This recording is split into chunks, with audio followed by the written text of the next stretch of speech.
Hello, everybody, and welcome to today's webinar. Today's webinar is on preventing wage underpayment in your business. My name is Sam Andrews. I am a business development consultant here at LegalVision. Fortunately, we are joined today by James True. James is working out of our employment team. He's a practice group leader out of our employment team. Before we do begin today, just wanted to touch on a couple quick housekeeping items. First and foremost, we certainly hope you can all stay for the duration of today's session. Nonetheless, it will be recorded and it will be emailed to you. So if you had to depart for any reason, you will have this recording sitting in your inbox after the call. Secondly, submit your questions in the Q&A box throughout the session, and James will be so kind to answer those questions along with some pre-submitted questions also at the end of today's webinar.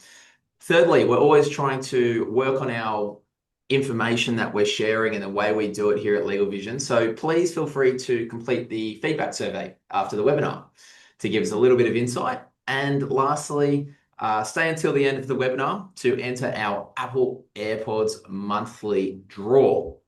Now, I will preface that by joining today's webinar, you do get access to what is called a complimentary consultation with LegalVision, where you can have a discussion around how we can help your business. Essentially, it's a free 15 to 30-minute call to get to know you, get to know your business, and see how it can help from a legal perspective. Now, it's really easy to claim this.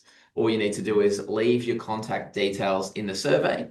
That survey will appear when the webinar ends, and you can also choose to join us for a consultation on that survey. Alternatively, all of our contact info is up there in the website, so you can reach out. Now, I'm going to be handing over to James, and he's going to start taking us through the session. Thanks, James. Thank you, Sam. All right, so in terms of what we're going to talk about today, we'll run through some key risks on non-compliance when it comes to underpayments. Look at understanding what common employee entitlements are and where they come from, how to conduct a wage audit, what your systems and processes should look like, how to actually identify underpayment and what to do if you've found one. As Sam mentioned, we'll try and get to some Q&A at the end. But other than that, let's jump straight into it. We'll talk about non-compliance and the risks associated. So this is basically becoming an increasing focus in the media in Australia when it comes to underpayment issues.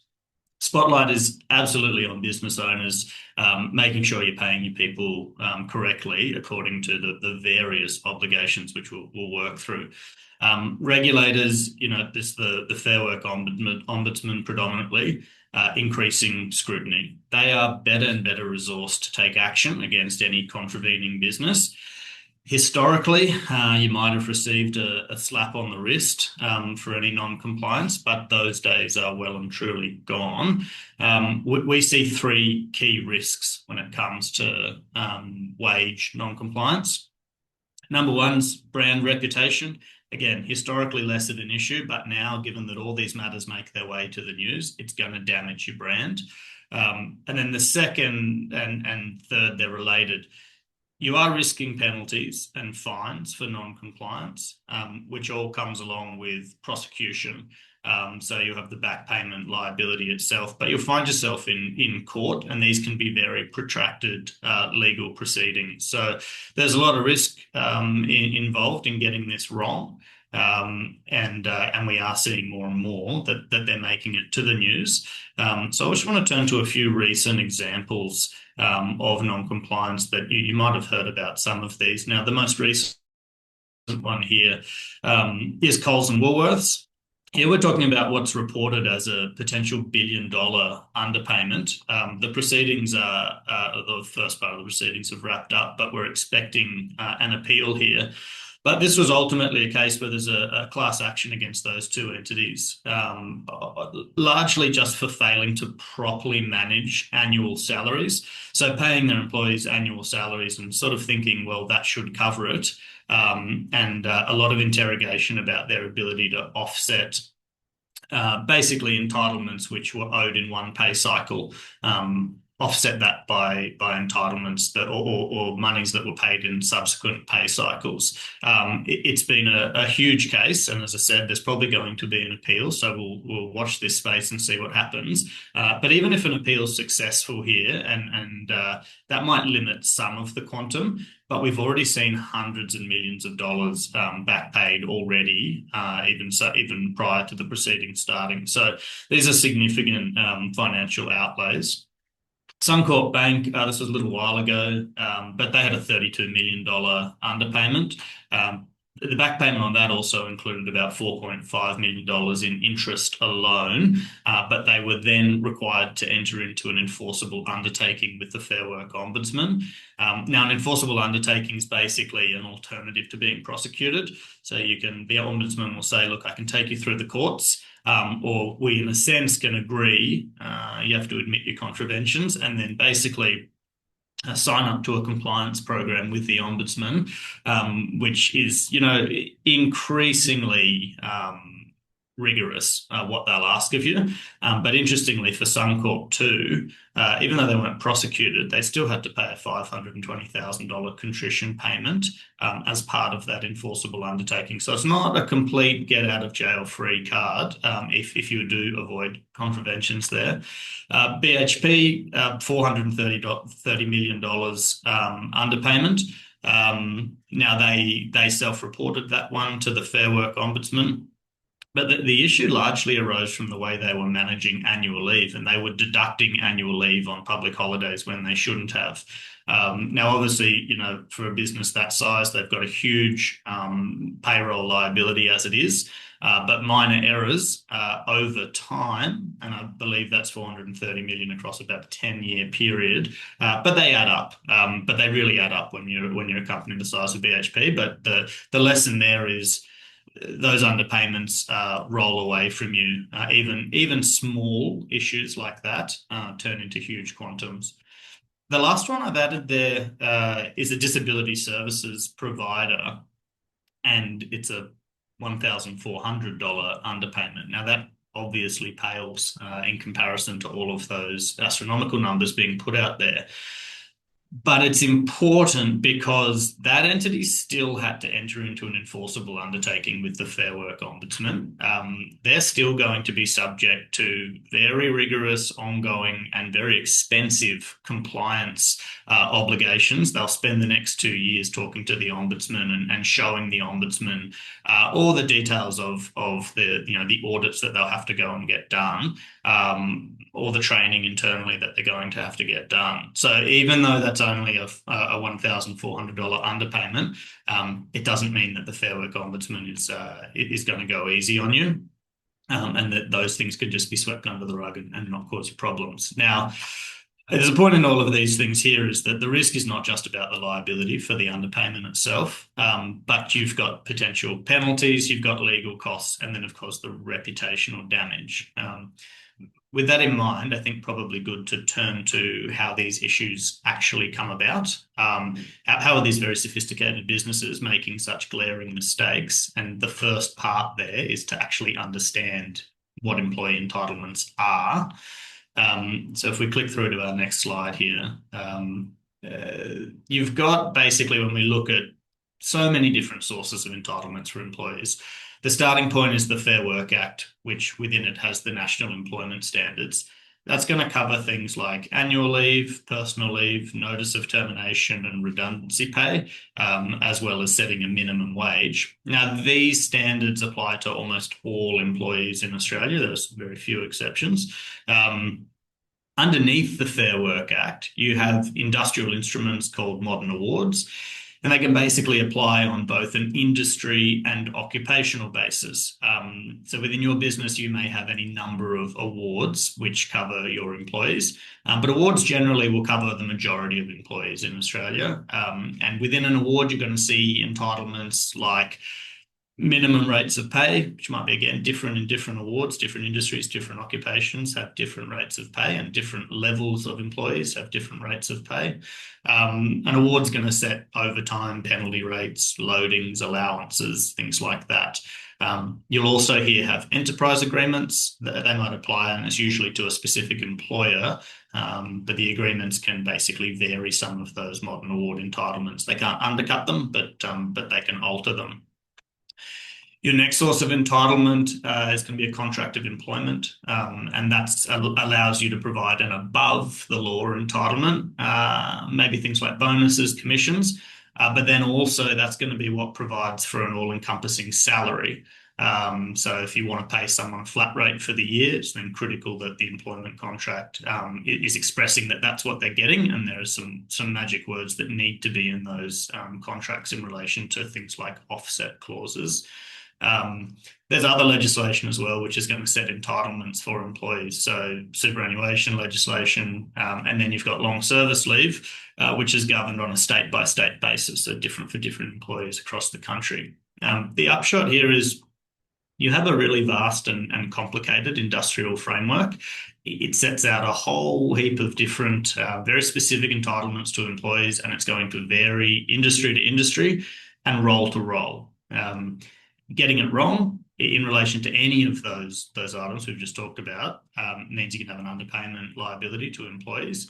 In our experience, what we see is the very, very vast majority of time, it's modern awards that cause most of these issues.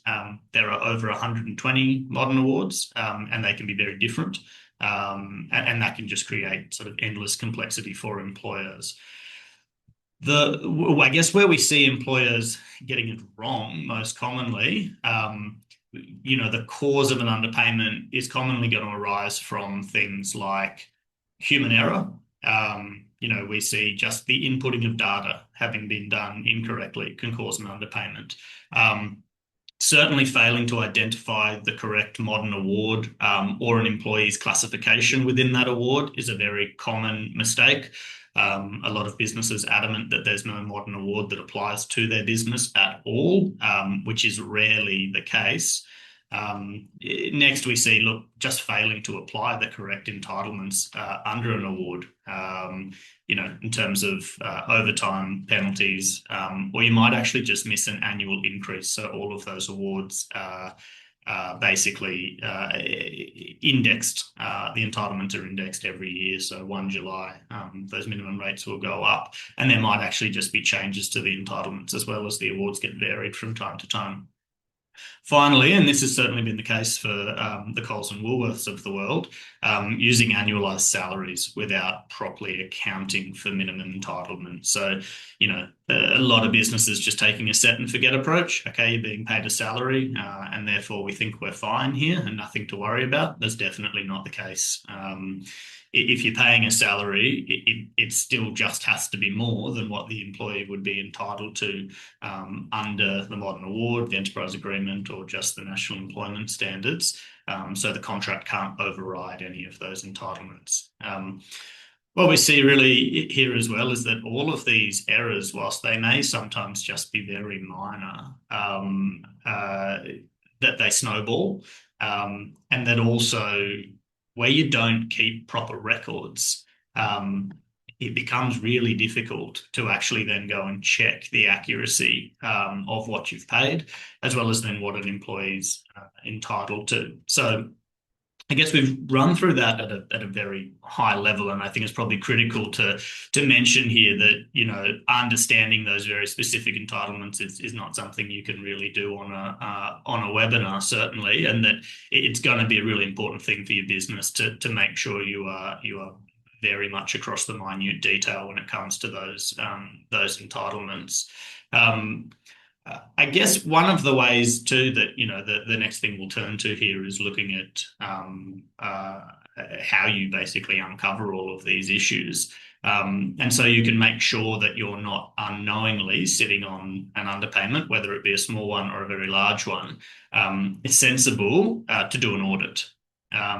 So we'll move on here to basically conducting a wage audit and how to do it. We'll look at, I guess, question number one: when is it actually going to be necessary? Now, you can have an audit arise because you've identified an issue, and that can commonly be the case. Someone in payroll might just ask what is, seemingly a very simple question, which is, oh, look, do I need to apply this overtime rate here or here? and it rolls up the chain. And we've seen this before with clients where, we start tugging on the string there and it uncovers a huge raft of issues. So you can, in a sense, do an audit then reactively in that sense, but you can also do it as part of your business's general compliance function and do them on a regular basis. Now, we certainly recommend. Basically, that's going to be viewed very positively by regulators. If there's an issue, if the ombudsman becomes aware of this later, the fact that you self-identified the issue will work favourably for you, particularly on the question of how much you get penalised. But also identifying issues earlier is going to allow you to deal with the issue on your terms. So as I said, we recommend that you're doing audits proactively. Now, depending on, I guess, the sophistication of the business or the complexity of the audit, how you do the audit, the approach, you have a lot of, I suppose, latitude here in terms of how you do it. You might do an internal audit, and you might have the capabilities internally just to have a bit of a look if you were doing a small or higher level review. But you might also then go and brief your external lawyers or accountants as well to go and crunch the numbers. It's going to be a question of internal expertise, time as well, and whether you can resource an audit, because they can certainly be demanding.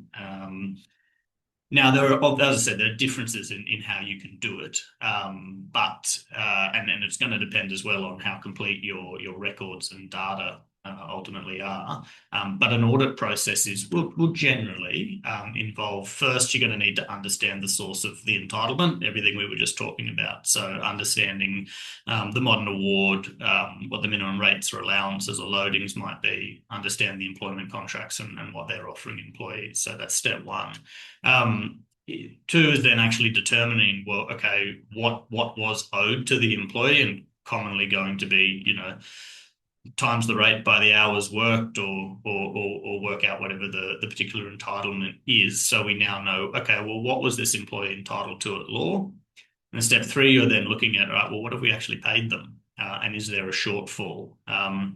If there is a shortfall, your next question is going to be, can we use any offsetting arguments here? So potentially we've overpaid them in one instance, and are we allowed to use that overpayment to offset a subsequent underpayment? So that's your next step to look into in terms of trying to figure out your total quantum.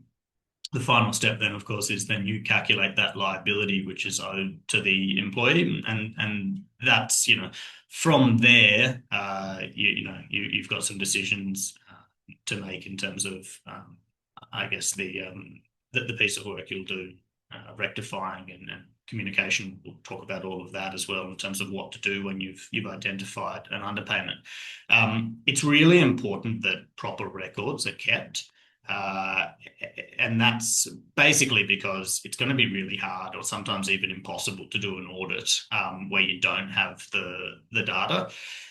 And you will also find that the courts will take an employee's view of hours worked if you can't demonstrate what the hours were worked. So in a sense, there's a reverse onus on you when it comes to proceedings, that you need to prove the hours. What you'll also, I guess, commonly find if you do go and carry out an audit, that it's going to highlight some issues within your systems and processes. Now, whether that's time and record keeping, whether that's actually the specific application of various entitlements. So I think probably here a good time then to move on to just looking at, okay, well, what are your systems and processes? What do they look like? What should they look like?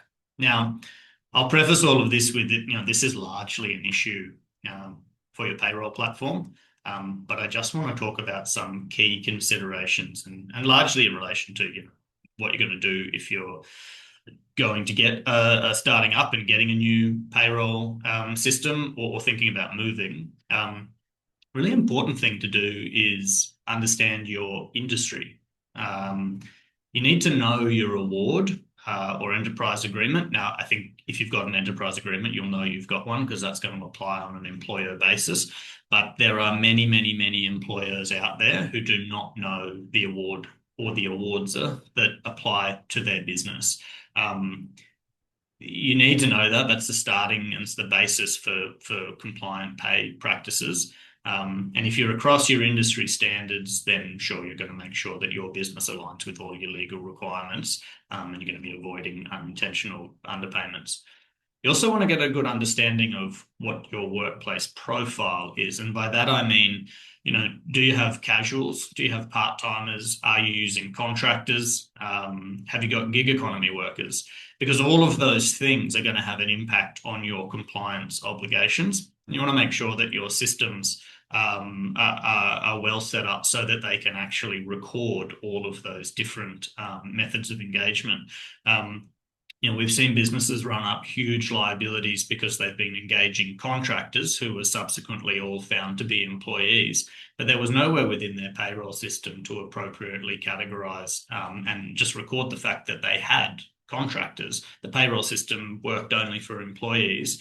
So they had a complete blind spot on a systems and processes basis to then realize and actually account for the fact that they were, as an unintentional practice, just engaging contractors when they shouldn't have. A system that was able to put all of that data in together would have showed them very quickly we've got a big red flag here, because increasingly the majority of our workforce is contractor, and that's something we're going to need to look into. So all of those things, knowing your industry, knowing your workforce profile, is going to be important when you're going to figure out which payroll system you actually want to go and use, because you're also going to need to make sure that that system can accommodate the rules and the positions of your industry.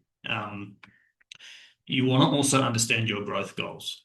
So some payroll systems might be suitable for a 20-employee business, but are not then going to cut it for a larger business. And that can be critical. If you're starting up, then sure, you want to understand what works for us now. Is it going to work for us in 2, 3, 4, 5 years?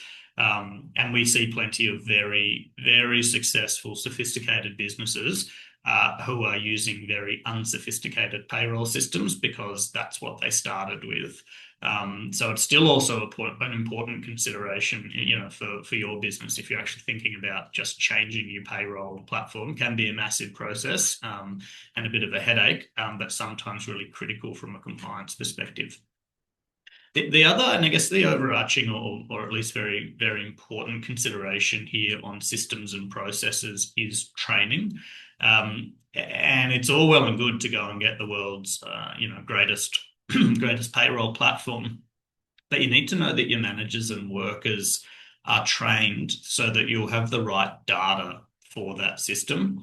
And I guess as an example there, are your managers trained, and do they know how and when they can approve overtime?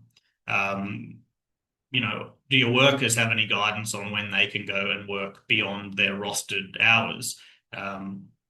So we've certainly seen things where managers are just keeping people later and later, and then not realizing they'll need to make a record of that. And then, whether it's months, years later, the employees turn around and say, well, hang on a second, I've been working on average an extra 2 or 3 hours a day. And the business's response to this is, well, we weren't actually aware of any of that occurring at all. Now, if we put some obligations on managers and we put some obligations on employees to follow a particular process around working and documenting hours worked beyond rostered hours, we're going to avoid overtime. We're going to avoid overtime issues and underpayment issues. For some managers, do they know which of their team members it's going to be critical to keep records for? And we know that plenty of businesses would say, well, look, this person's paid a high enough salary, and we're comfortable that, because we've got the right clauses in the contract, that, we don't really want to keep pay records for this person.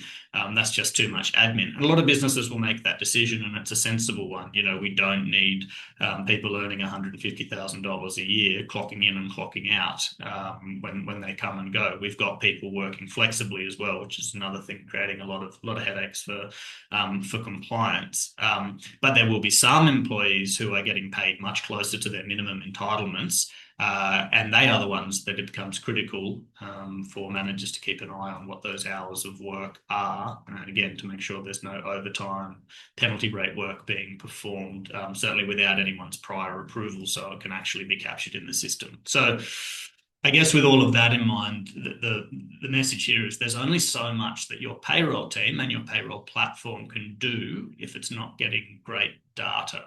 Um, and on that, maybe here we just turn to then, okay, we're looking at audits and trying to uncover all of these issues. What do you actually do if you identify an underpayment issue? Um, Obviously, it's a good first step if you've identified it, and that's why we say audits are critical.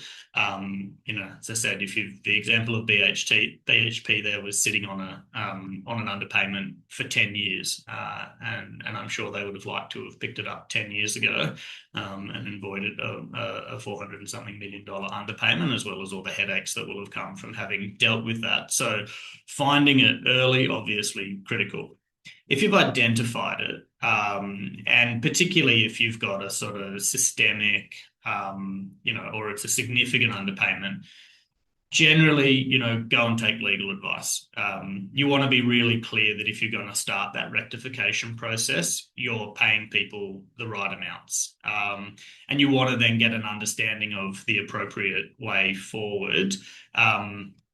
There'll often be some calls that you'll need to make based on interpretation issues. And so it won't actually be always clear whether the amounts are definitely owed or not owed. And you really want to take privileged advice on those issues. We see lots of instances where a business might say, we think we've got an issue here. We may, if you read this clause this way, have an underpayment of a couple of $100,000. But is there an argument to say that that clause shouldn't be read that way and therefore the entitlement is not payable, in which case, we're spotless. You want to be able to go and fully and frankly ventilate all of those issues with your lawyers and make sure that someone like the Fair Work Ombudsman is then not going to be able to get their hands on all of those advices and considerations and decisions that you might be making there. You're going to need to then consider the approach that you're going to take.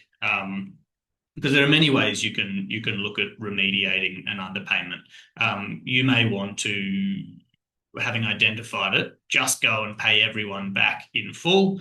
As I said, sometimes where there are interpretation issues, you may be taking a more of a wait and see approach and putting out spot fires as they arise. And that's often the case where, you're really not, you might be dealing with such grey area that it's not entirely clear that you do owe the amounts at all. And so it might actually be sensible to not go and pay people back if they may not actually be entitled to the amounts. That's also going to be, when you're looking at the approach you're going to take to remediation here, be a question of, okay, well, do we go and do further audits? It's going to be another question for you. When you've got really serious cases of underpayment, really large quantums, a comm strategy becomes vital. And making that comm strategy early is really important too. That's going to especially be the case if the issue is going to attract media attention. And as we said at the start, increasingly we see that it does attract media attention, underpayments these days. Now, there's a final consideration here around self-reporting. An employer can just go to the Fair Work Ombudsman and put their hand up and say, look, we've identified this underpayment. It's not a mandatory requirement. And so if that's something you want to consider, and there are absolutely pros and cons to doing it, obviously, if you go and tell the Ombudsman there's an underpayment, you're opening yourself up to prosecution, but you also need to consider whether the Ombudsman's going to find out anyway. And the fact that you've self-reported is one of the best ways to, in a sense, reduce some of the heat that you'll feel from the Ombudsman. So there is a very big and very important strategy decision there to make around whether you go and confess to the Fair Work Ombudsman. So a lot to think about there, but I think the important takeaway is doing your audits proactively, and then again being proactive once you've identified something is going to give you so much more control and better outcomes as you manage an underpayment within your business. So look, a lot to cover off there, and with that, I'm just going to hand back to Sam, and I'll join you again to answer some questions in a moment. Thank you very much, James. I think you've earned yourself a glass of water there. Now, everybody, that does conclude the main part of our webinar. As James said, I'm going to run us through a couple of quick things, and then James will so kindly come back and answer some of our questions from today. Now, popping up on the screen, we have a publication. You might find this useful. It's obviously very relevant to today's session, called How to Prevent Wage Underpayment. Now, tomorrow we have another webinar. So if you find this to be relevant to you at this time, feel free to join us. It is at 11 a.m. tomorrow, as I mentioned, Australian Eastern Standard Time. Tomorrow's webinar is on cracking the due diligence code and referring to a few insider tips for buying a business. Now, I did want to touch on our membership today and how that works. We're going to answer a few of your questions shortly. While you're submitting them, we're just going to take a minute to run over the membership. So by becoming a LegalVision member, your business gets unlimited access to our full service commercial law firm. So we have over 140 specialist lawyers here at LegalVision looking after all of your day-to-day or business as usual legal needs. Now, it's like having your own in-house counsel for a fraction of the cost. A few things our team can assist you with to highlight: unlimited document drafting and reviewing of all business contracts, unlimited legal advice consultations, unlimited domestic trademark registrations. Of course, there's a few other things on the screen there, and there is much, much more we can do from a commercial law perspective. However, as a LegalVision member, you don't have to worry about the cost of lawyers ever again. You can think of it as having your own in-house counsel. We'll take care of all the BAU legal work. You can focus on the running of your business and, of course, growing your business, which is taking up most of your day-to-day energy. We also offer a dedicated service for in-house legal teams, and for in-house general counsel. So we can manage your high-volume BAU legal tasks, allowing them to focus on more of the strategic matters.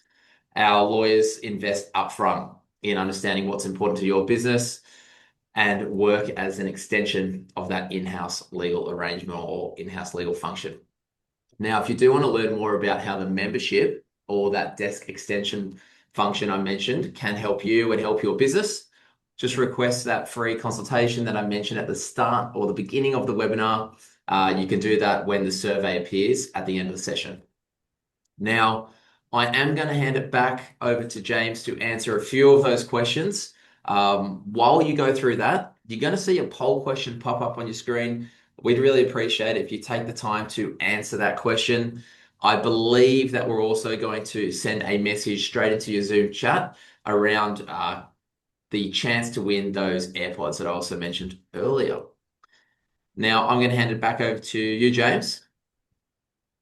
Great. Thank you, Sam. I can see there are quite a lot of questions here about annualized salaries. So I'm just going to read one out here. So, yeah, annualized salaries with set-off clauses, hot topic for a while. Guidance was provided on how to comply. Now it seems they've changed the playing field. Each pay period must comply, and how do employers stay compliant when rules change retrospectively? So, look here, the issue with annualized salaries is, yes, a lot of people kind of thought that an annualized salary, that maybe the name was the giveaway, and that as long as you were paying someone what they were owed annually, that you could be compliant. And what that recent Coles and Woolworths decision confirms is that no, it's each pay period that you must basically satisfy all of the employees' entitlements in that pay period. I think this will catch a lot of employers out.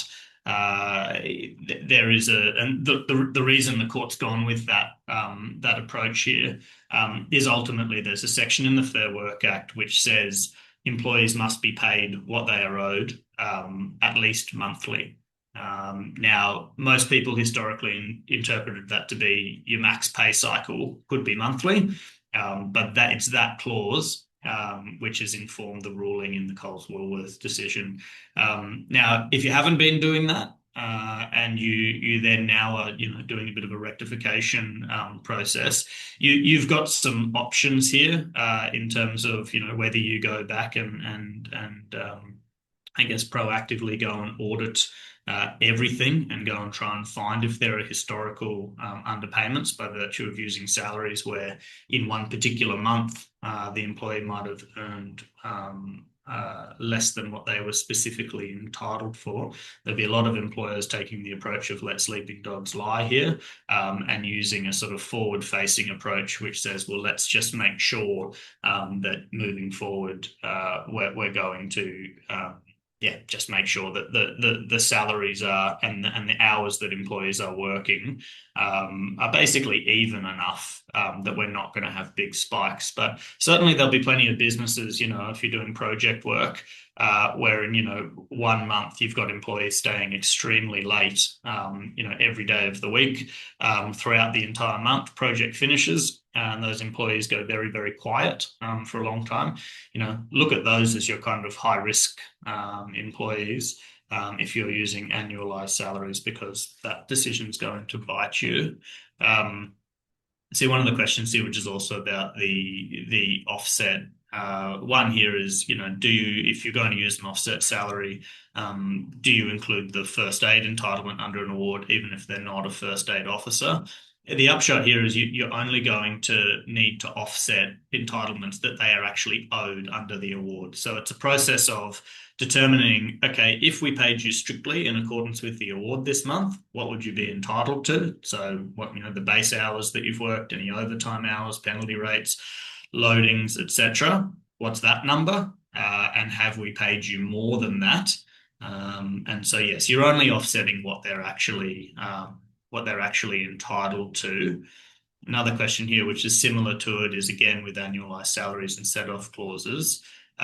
If we're reviewing each pay period for enterprise agreement employees and reconciling, are we comparing this amount to the underpinning award or the respective enterprise agreement rates?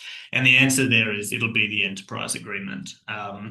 So when you have an enterprise agreement, in a sense that supersedes the obligations in the award, and you can be comfortable that that's going to be the case because the Fair Work Commission won't approve an enterprise agreement unless it leaves the employees better off overall than what's in the award. So your guiding source there is going to be the enterprise agreement. There's a lot, and I suppose we could sort of probably endlessly deal with the annualized salary questions there too. So I would say for anyone else, you can make use of booking in those consultations as well. If there are other specifics, we can try and deal with those things for you there. Just want to move on to another question here. How do you safeguard against employees debating which award they're under? It's a really good question, and we see it quite a lot. The answer is to be very sure yourself of which award they fall under. At the end of the day, if an employee disagrees with you, it's on them to then go and ultimately say, well, look, I think I'm entitled to X amount under some other award, and you haven't paid it.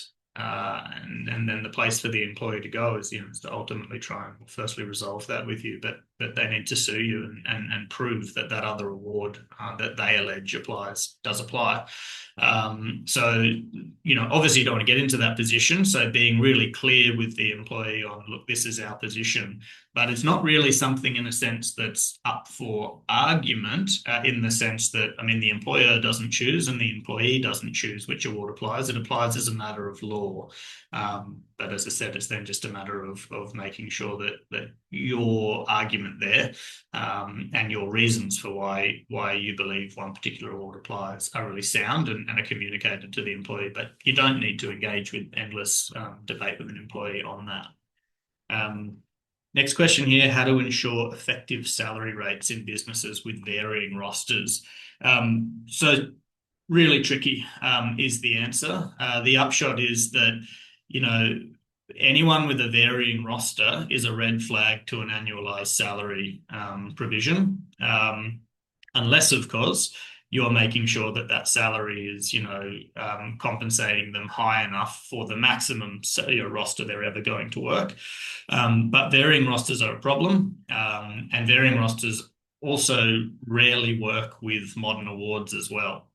So it's just a huge compliance issue for businesses, and unfortunately, there are no real easy answers here because the modern awards, as a general principle, don't allow very well for varying rosters, other than when you're engaging a casual employee.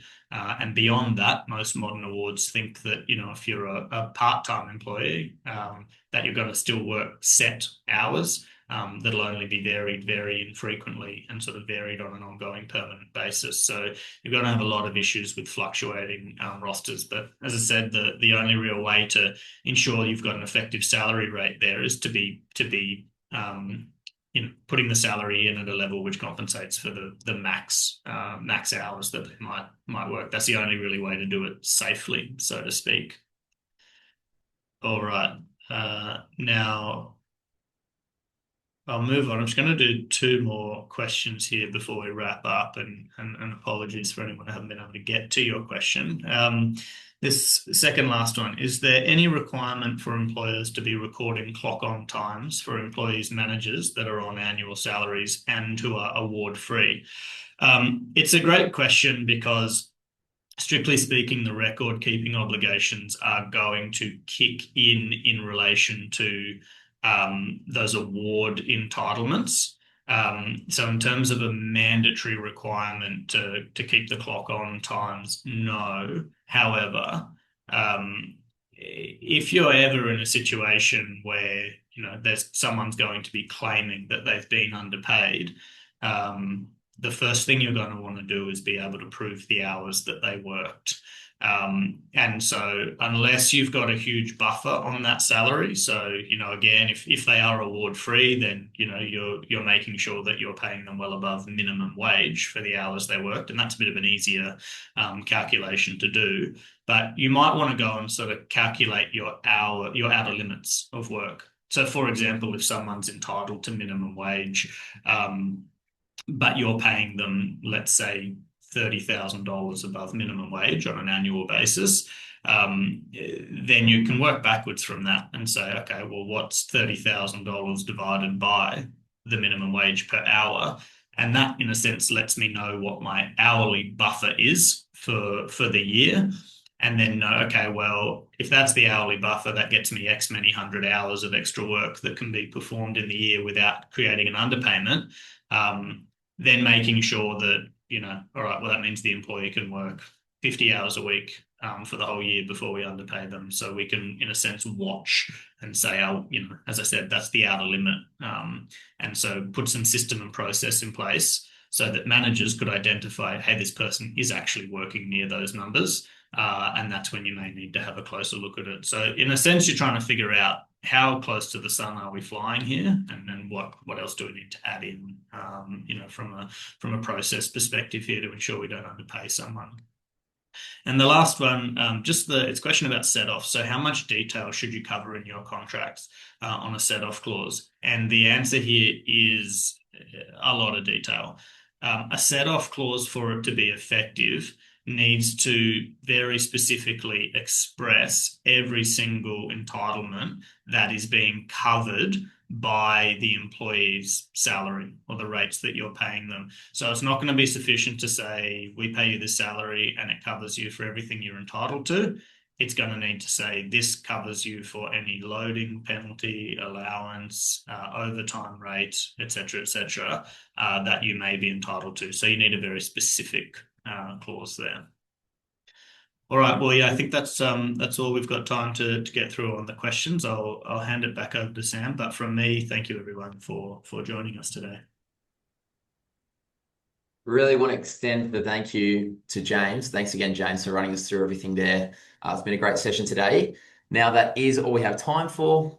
Our apologies if we didn't get to answer any of your questions. However, submit them in the survey at the end. We'll be able to come back to you, answer any questions that we missed.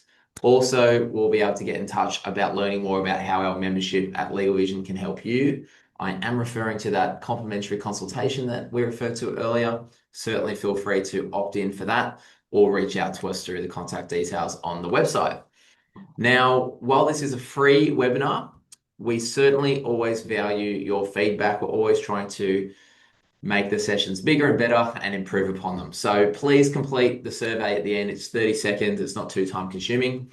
Good luck to whoever wins those Apple AirPods. Thank you for entering to the competition. And thank you again, James. And thanks everybody for joining. See you next time.